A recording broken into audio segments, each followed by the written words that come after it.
Now today's topic is acceleration due to gravity. How can we understand the acceleration due to gravity? कैसे हम समझेंगे कि acceleration due to gravity क्या है?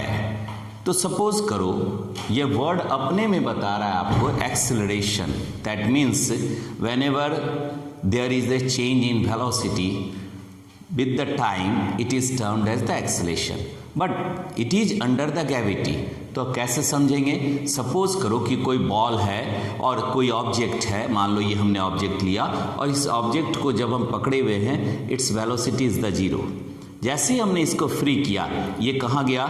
It start moving downward due to the gravity के चलते या under the gravitation it moved in towards the center of the earth, or during that it acquired the velocity for every instant of time and the velocity is continuously changes.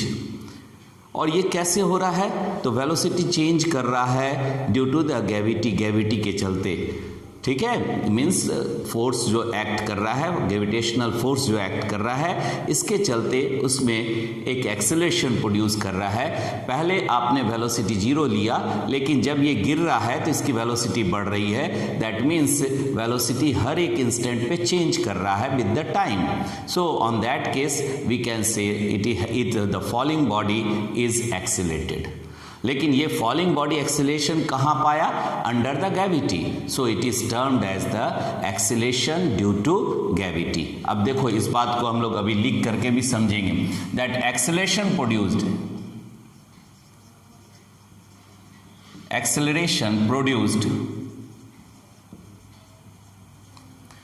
In the free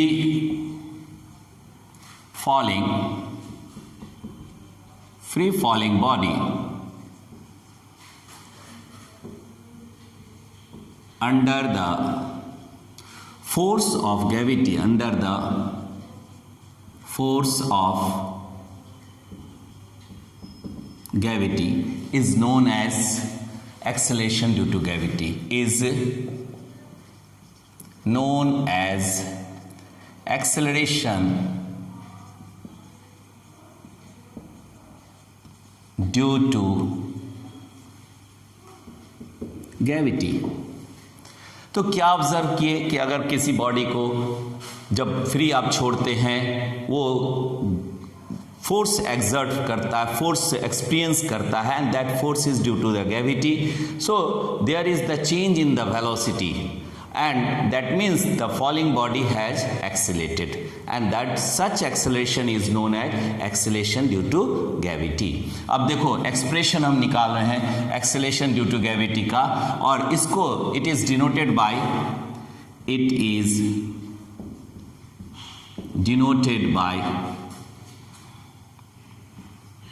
small G. किससे represent करते हैं? Small जी से represent करते हैं। अब देखो यहां हमने एक फिगर बनाया हुआ है to find the expression for the acceleration due to gravity. तो क्या क्या बात नोटिस करेंगे फॉर एक्सप्रेशन के लिए? क्या यहां पर है कि बॉडी को फ्री फॉल करा रहे हैं, फ्री कर रहे हैं, तो when it is somewhere initially इसके पास वेलोसिटी कितना था? जीरो था, लेकिन ड्यू टू द फोर्स, जो फोर्स इस पे एक्ट किया, और ये फोर्स क्या है? ग्रेविटेशनल फोर्स है। यहाँ कौन सा फोर्स एक्ट कर रहा है? Gravitational force, and that force is downward, और ये कह सकते हैं toward the centre of the earth. ये क्या है? अर्थ कंसिडर किए, और ये जो डिस्टेंस आप यहां से लिए ये to that of the earth, this distance is the R distance. तो फोर्स यहां एक्ट कर रहा है, that is the gravity force, and this force produces the motion also, and the motion is mg। यहां पर क्या है? That force is equal to the mg। तो दो फोर्स यहां पर आप कंसिडर कर रहे हैं। एक force due to the gravity, it is freely falling under the field of gravity, that is our earth. तो यहाँ क्या लिख रहे हैं, gravitational force on the mass.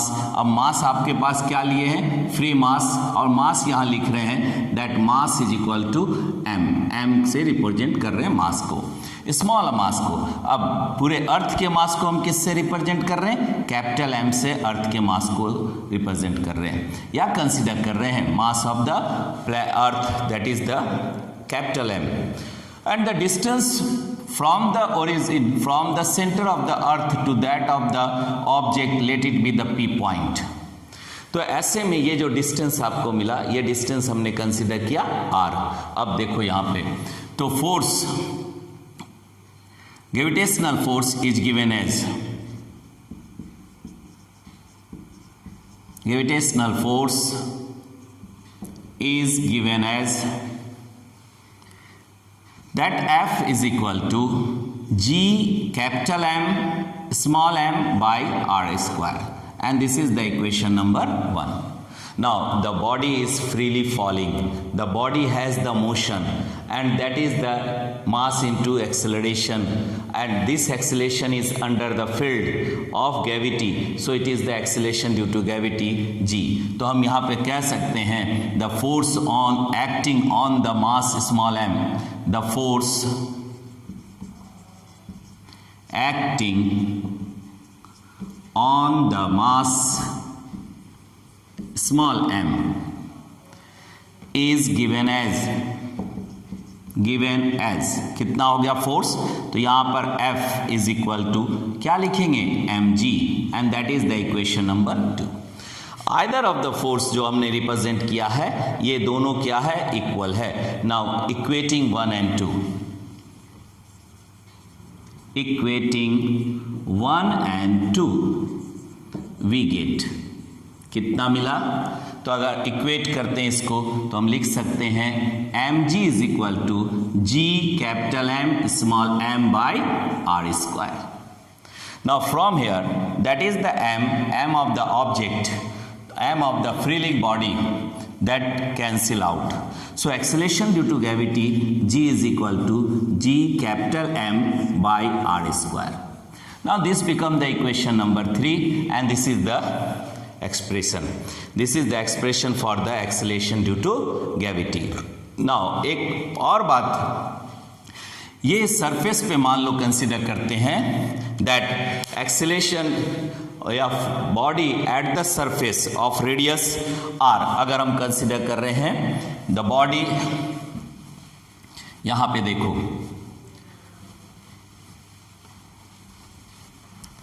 Body on the surface of the earth, object जो आपने लिया, mass जो आपने लिया, mass m on the surface of the earth, earth के सरफेस पे कंसीडर कर रहे हैं, then small r is equal to radius of the earth.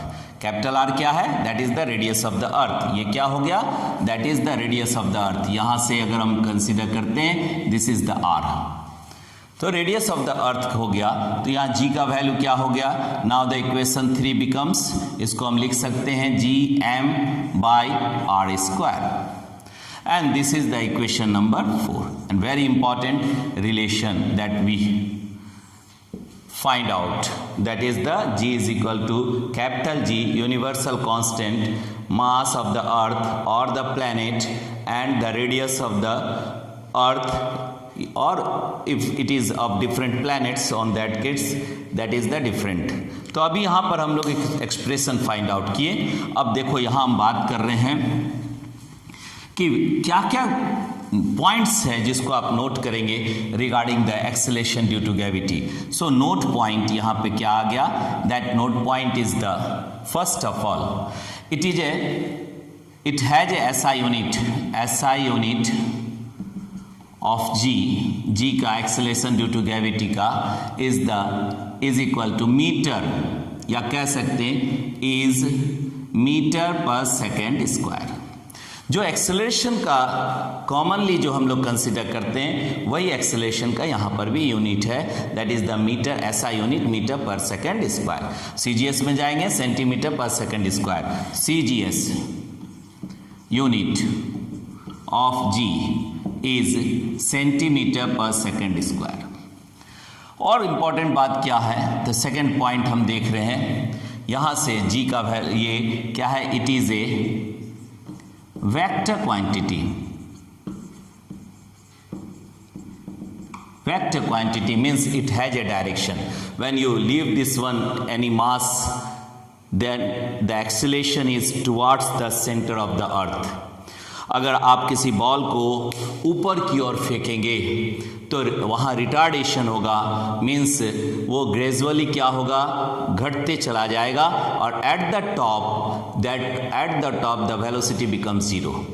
How it happen, कैसे हुआ, तो इसका मतलब वहाँ रिटार्डेशन हुआ और वेलोसिटी चेंज करते करते एट द टॉप जीरो हो गया and then again it comes toward the centre of the earth. तो फिर वो नीचे की ओर गिरने लगा, मीन्स वहाँ एक्सीलरेशन फिर बढ़ने लगा। तो acceleration has a direction, it is somewhere positive when it is falling towards the centre of the earth, it is negative when it is going away from the centre of the earth. तो यहाँ क्या हो गया कि जी क्या है, vector quantity है। एक और बात ध्यान में रखना है कि फ्री फॉल जब भी करते हैं, फ्री फॉलिंग जब भी है, फॉलिंग जब भी आप कंसिडर करते हैं फ्री फॉलिंग, तो ऐसे कंडीशन पे acceleration due to gravity constant होता है, यूनिफॉर्म होता है। तो हम ये थर्ड पॉइंट भी ले रहे हैं, फॉर फ्री फॉलिंग ऑब्जेक्ट या mass the acceleration due to gravity is uniform. The acceleration due to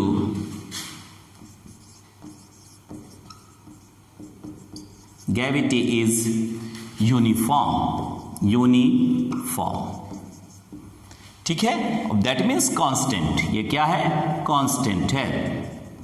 so it is the case, ये यूनिफॉर्म एक्सीलरेशन का केस है when the object free to move under the gravity. ठीक है, सो ऐसे में जो आपने एक्सीलरेशन ड्यू टू ग्रेविटी निकाला वो क्या है, यूनिफॉर्म कंडीशन है, यूनिफॉर्म एक्सीलरेशन है for every time instant, it is constant. ठीक है, तो ये सब बात हमने जाना। अब यहां बात कर रहे हैं कि दैट एक्सप्रेशन आप निकाले। अब देखो, टू कैलकुलेट जी का वैल्यू कितना होगा, ठीक है, जी का वैल्यू कितना होगा, तो ऐसे में the value of the G on the surface of the earth, ठीक है, ये हम लोग कैलकुलेट कर रहे हैं, calculation of the G, calculation of the G. लेकिन उससे पहले एक बात और ध्यान में रखना है कि आपके पास फॉर्मूला है जी का, G is equal to G M by R square. That means G that does not depends upon the falling mass पे डिपेंड नहीं करता है। That means acceleration due to gravity, it is very important condition relation, that acceleration due to gravity does not depends on falling object, depends on the mass of the falling object। क्या बोल रहे हैं, depends on the mass of the falling object, on the mass of the falling object। यहां small m नहीं है कहीं relation में, ठीक है, इस रिलेशन में स्मॉल m नहीं है। दैट मीन्स किसी भी बॉडी में अगर कैसा भी मास है, all have the same acceleration under the gravity. It depends only, means G किस पे डिपेंड कर रहा है, तो acceleration only depends upon the mass of the earth और the planet, mass of planets. और जी किस पे डिपेंड कर रहा है, inversely to the square of the distance between the object and the, और कह सकते हैं that is the radius of the planet, radius of the planet. अगर आप अर्थ कंसीडर करते हैं तो दैट बिकम द अर्थ। अगर आप मून कंसीडर, प्लैनेट और सैटेलाइट और स्टार्स। इसी तरह यहां भी हम लिख दे रहे हैं प्लैनेट्स और सैटेलाइट और स्टार्स मीन्स हेवनली बॉडीज, या कह सकते हैं मीन्स मैसिव बॉडी के इस मास पे डिपेंड कर रहा है और रेडियस ऑफ दैट बॉडी पे डिपेंड कर रहा है। लेकिन फ्री फॉल बॉडी जो है उस पे डिपेंड नहीं कर रहा है। इसका मतलब if we free an elephant और a simple feather, both will experience the same acceleration due to gravity. अगर आप हाथी को और कोई कागज को या फर को गिराओगे, दोनों को same acceleration due to gravity मिलेगा। ठीक है, क्योंकि उस मास पे डिपेंड नहीं करता है, मास ऑफ द अर्थ पे डिपेंड करता है, या मास ऑफ द प्लैनेट्स पे डिपेंड करता है, सैटेलाइट पे डिपेंड करता है, या स्टार पे डिपेंड करता है। कहने का मतलब है कि acceleration due to gravity that free from the falling mass से फ्री होता है। तो ये बात भी हम लोग जाने। एक और बात इस रिलेशन से देख रहे हैं कि अगर हम कंसिडर करें कि रेडियस अलग है या मास अलग है प्लैनेट्स का, तो एक्सेलेरेशन ड्यू टू ग्रेविटी भी डिफरेंट होगा। So different planets have the different acceleration और due to gravity due to their masses and radius. That is also the relation. Different planets having different acceleration due to gravity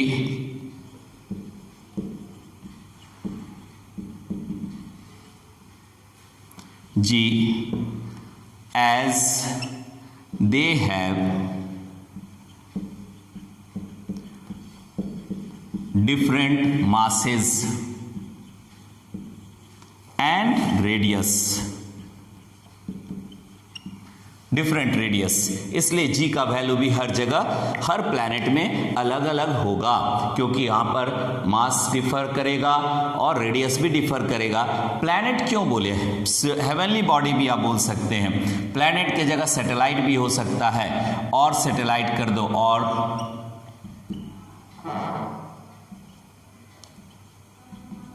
satellite. ठीक है, तो ये relation को हमको समझना है। बहुत सिंपल वे में आप कैलकुलेट किए और जाने भी। अब देखो, कहने का मतलब है कि इस रिलेशन से हम ये बता सकते हैं कि अर्थ, मून का मास कम है, इसलिए मून में एक्सेलेरेशन ड्यू टू ग्रेविटी भी कम है। और हम जानते हैं कि अर्थ के एक्सेलेरेशन ड्यू टू ग्रेविटी से 1/6 पार्ट मून का है। Means the mass of acceleration due to gravity of the moon is 1/6 of the acceleration due to gravity of the earth. कह सकते हैं यहाँ पर कि that G of the moon is equal to 1/6 of G of the earth, या अर्थ का जी ऐसे भी लिख सकते हैं, और G of the M is equal to GE by the 6। ऐसा क्यों है? तो अभी आपने जाना, क्योंकि मास क्या है मून का कंपेरेटिवली ऑफ द अर्थ कम है, और रेडियस भी उसका अलग है। तो ऐसे में रेडियस ज़्यादा है, तो उसके कंडीशन के चलते 6 times acceleration due to gravity of the moon is less than that of the earth. तो ये भी बात हम समझे। अब देखो, यहाँ पर हम बात कर रहे हैं कि इस रिलेशन से हम क्या क्या फाइंड आउट कर सकते हैं। तो हमने कहा मास ऑफ द अर्थ कैलकुलेट कर सकते हैं और डेंसिटी ऑफ द अर्थ भी कैलकुलेट कर सकते हैं। अब देखो, यहाँ पर इसी सेम रिलेशन से हम मास ऑफ द अर्थ निकाल रहे हैं। तो मास ऑफ द अर्थ कैसे निकालेंगे? सिंपल है, कहीं कुछ नहीं विशेष करना है। तो मास ऑफ द अर्थ कितना हो गया? तो कैपिटल एम आप ले रहे हो, यहाँ ऊपर एक रिलेशन ऑलरेडी हम लोग लिख चुके हैं यहाँ पे, जी का एक्सेलेरेशन ड्यू टू ग्रेविटी का। तो ये हो गया एम। आप इसको क्या लिख सकते हो? जी इंटू आर स्क्वायर बाई जी। सभी का वैल्यू आपको मालूम है, ठीक है। जी का वैल्यू अभी कैलकुलेट करना था ना, पहले एक बार जी का वैल्यू कैलकुलेट कर देते हैं। तो कैलकुलेशन ऑफ द जी, ठीक है, calculate the value of small G. तो यहां पर क्या रखेंगे, g is equal to 6.67 into 10 to the power minus 11 into mass of this one is the 6 और 5.98 भी लिख सकते हैं, और सिंपल में 6 लिखते हैं, 6 into 10 to power 24, that by the radius हो गया 6.4 इंटू 10 टू द पावर कितना यहां पर आ गया 6 हो गया, इतने का स्क्वायर कर दो and that is the metre per second square. Acceleration due to gravity का यूनिट अभी आपने लिखा है metre per second square. Now if we solve this relation you will find that g is equal to 9.8 metre per second square approximately, ठीक है। ये relation हमारे पास आएगा, ये वैल्यू आएगा, मीन्स जी का वैल्यू हम कैलकुलेट कर लिए सिंपल सब्स्टिट्यूट करके। अब इसी तरह हम बात कर रहे हैं कि मास ऑफ द अर्थ भी कैलकुलेट करना है, तो जी का वैल्यू आप कैलकुलेट कर लिया अभी, तो मास भी कैलकुलेट हो जाएगा और डेंसिटी ऑफ द अर्थ भी कैलकुलेट हो जाएगा। देखो यहाँ पे बात कर रहे हैं मास ऑफ द अर्थ कितना हो गया मास ऑफ द अर्थ, तो अब यहां से आप ले रहे हैं mass of the earth is equal to, इसको कर दिए जी और R radius of the earth का स्क्वायर बाय जी। यहां रिलेशन फिर सब्स्टिट्यूट कर दो तो कितना हो गया यहाँ पर 9.8 into 6.4 into 10 to the power 6 that का स्क्वायर बाय जी का वैल्यू हो गया 6.67 into 10 to the power minus 11 and mass है केजी में कन्वर्ट, केजी हो गया यूनिट इसका। अब इसको सॉल्व करेंगे तो मास ऑफ द अर्थ हमको अपने आप मिल जाएगा 5.98, सॉल्व करेंगे and that we will get the 10 to the power 24 kg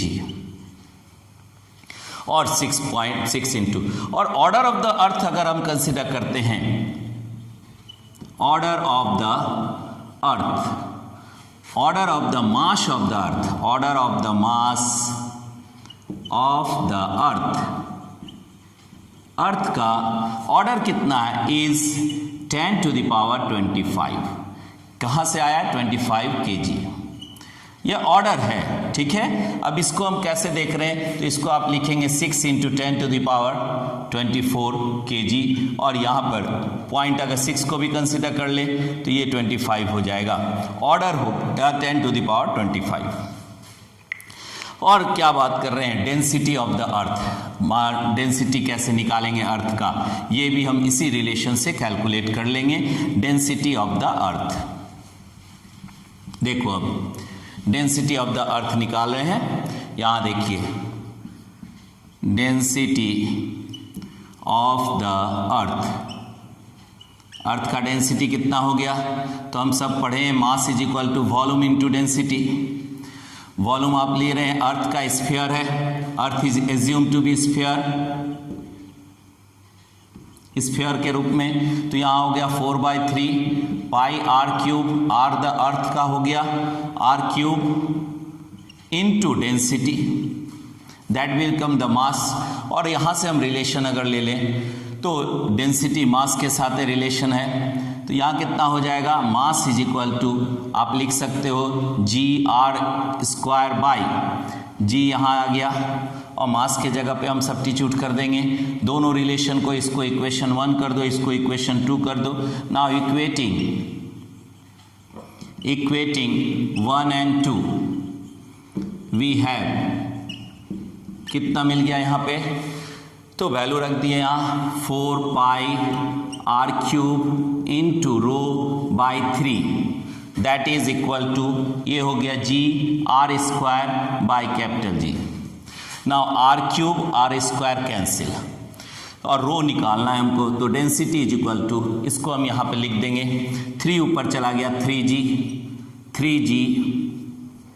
3 small g by 4 pi capital G into R. अब इस वैल्यू को जो इक्वेशन नंबर 3 हम निकालें, that is the density. Now substitute the value of all this, सभी का value रख दो, तो डेंसिटी ऑफ द अर्थ निकल गया। ठीक है, डेंसिटी ऑफ द अर्थ भी हम कैलकुलेट कर लिए। यहाँ पे कितना हो गया, density of the earth is equal to 3 into 9.8 by नीचे आ गया 4 इंटू 3.14 इंटू जी का वैल्यू हो गया 6.67 into 10 to the power minus 11 और रेडियस आपने ले लिया that is equal to 6.4 into 10 to the power 6 और क्योंकि डेंसिटी ले रहे हैं तो केजी पर मीटर क्यूब, केजी पर मीटर क्यूब, ये डेंसिटी निकल गया। तो डेंसिटी हमको कितना मिला, ये आ गया, अर्थ का डेंसिटी ले रहे हैं that is equal to 5, solve करेंगे इसको और हमारे पास आ जाएगा 5478 point that is the 4.4 kg per metre cube. So that is the density of the earth। तो एक फॉर्मूला से हम कई चीज फाइंड आउट कर रहे हैं ना। एक और बात ध्यान में रखना है कि अगर फ्रीली फॉलिंग बॉडी आप कंसीडर करते हैं और हमने अभी नोटिस किया कि एक्सीलरेशन ड्यू टू ग्रेविटी यहाँ ना फ्रीली फॉलिंग बॉडी में, अब देखो यहाँ पे बात कर रहे हैं, हमने अभी कंसीडर किया कि freely falling body are uniform acceleration, under the uniform acceleration. तो यूनिफॉर्म एक्सीलरेशन के केस में हम क्या क्या बात करते हैं, यूनिफॉर्म एक्सीलरेशन में equation of motion, equation of motion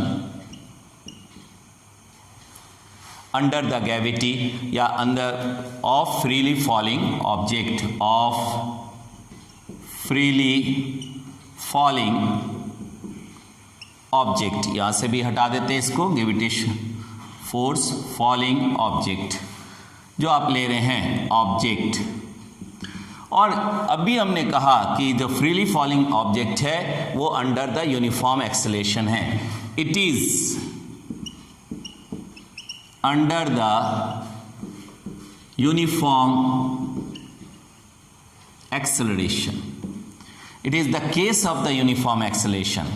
ठीक है, तो इक्वेशन ऑफ मोशन हमारे पास क्या है, तो फर्स्ट इक्वेशन ऑफ मोशन हम लोग बोलते हैं v is equal to u plus a T.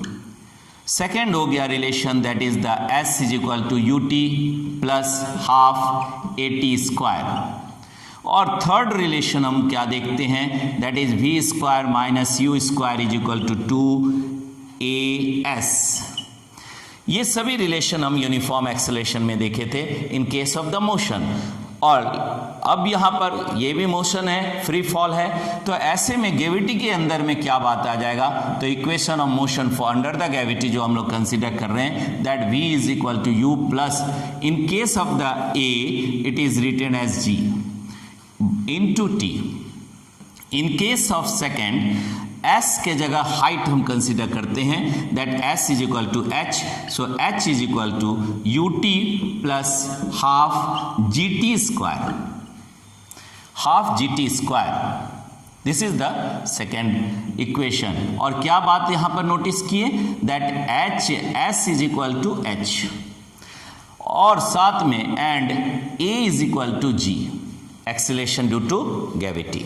अब यहाँ पे थर्ड रिलेशन अगर हम देखते हैं, थर्ड रिलेशन, तो ये क्या हो जाएगा v square minus u square is equal to 2 और यहाँ पे कितना आ गया 2gh।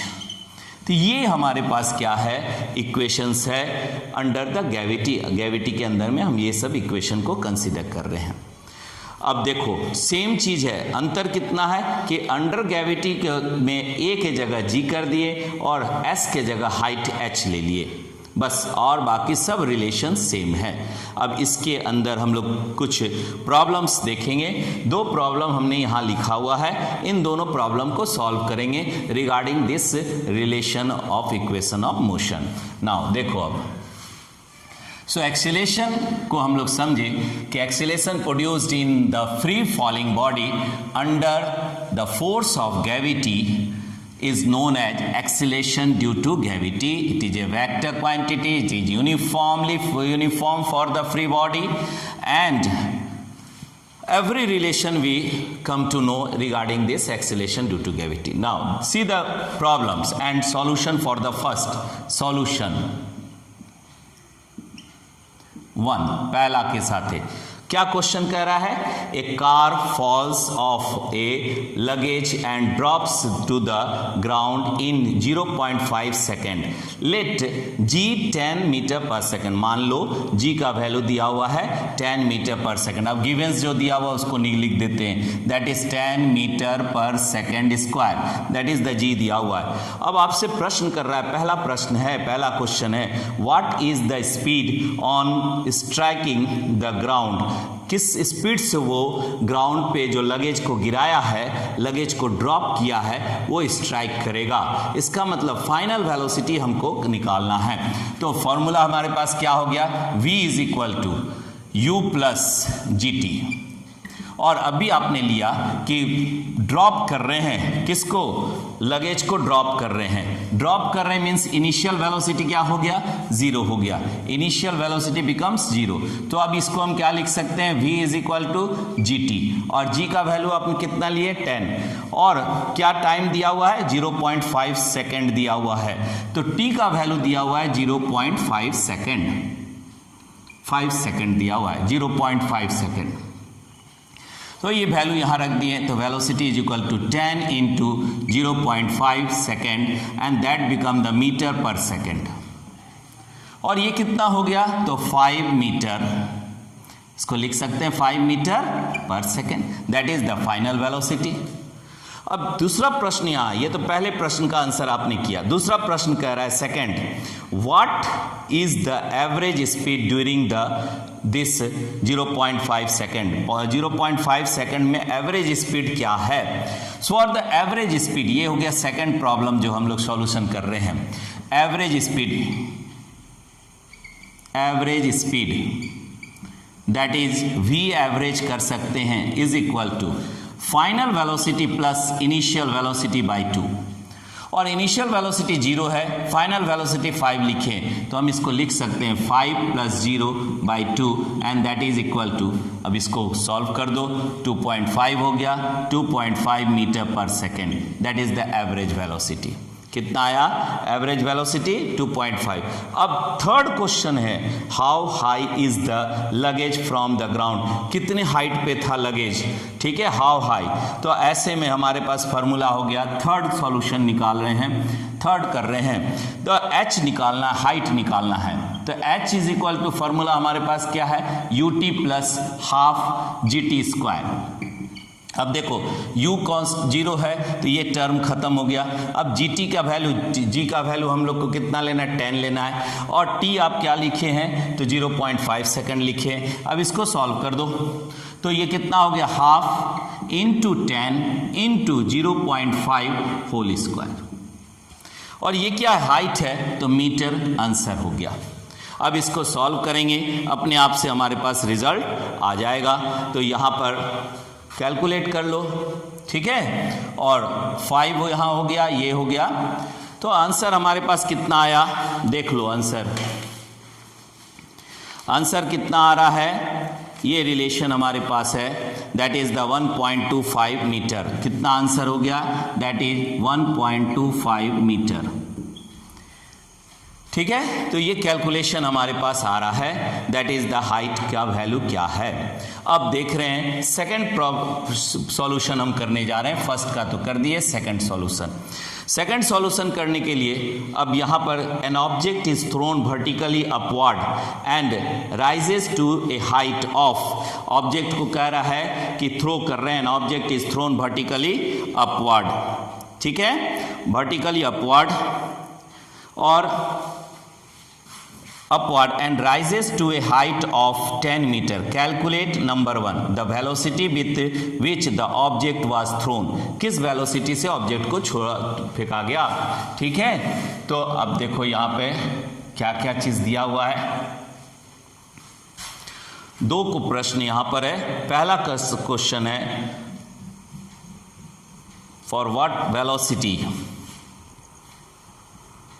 देखिए यहाँ पहला प्रश्न है और पहला का रिलेशन हमको निकालना है, दिया हुआ है यहाँ पर the velocity with which the object was thrown, ठीक है, an object is thrown vertically upward, ऊपर की ओर फेंक रहे हैं, and rises to the height of 10 metre, और वो किसी ऑब्जेक्ट को मान लो हमने यहाँ से ऊपर की ओर फेंका और वो लगभग समझो कि 10 मीटर ऊपर गया, और यहाँ पर वेलोसिटी क्या हो जाएगा, final velocity is equal to 0, और फिर ये नीचे की ओर आने लगेगा। पहले आपने थ्रो किया था अपवर्ड थ्रो था, और ऐसे में आपको रिलेशन निकालना है, ठीक है। तो पहला प्रश्न है the velocity with which the object was throne, किस वेलोसिटी से आपने उसको फेंका था, मैंने इनिशियल वेलोसिटी निकालना है।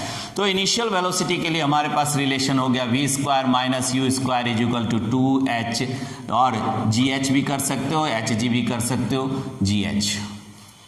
This is the relation v square minus u square is equal to 2gh। अब ये रिलेशन में सारा चीज को सब्स्टिट्यूट कर दो, यहाँ पर हम लिख सकते हैं 0 माइनस u का वैल्यू निकालना है, u to be calculated, u का वैल्यू निकालना है, इसको हम लिख दिए u स्क्वायर, और यहाँ पर क्योंकि अपवर्ड है तो ये माइनस g का वैल्यू इनटू, यहाँ पर कह सकते हैं plus 2 into minus g into h।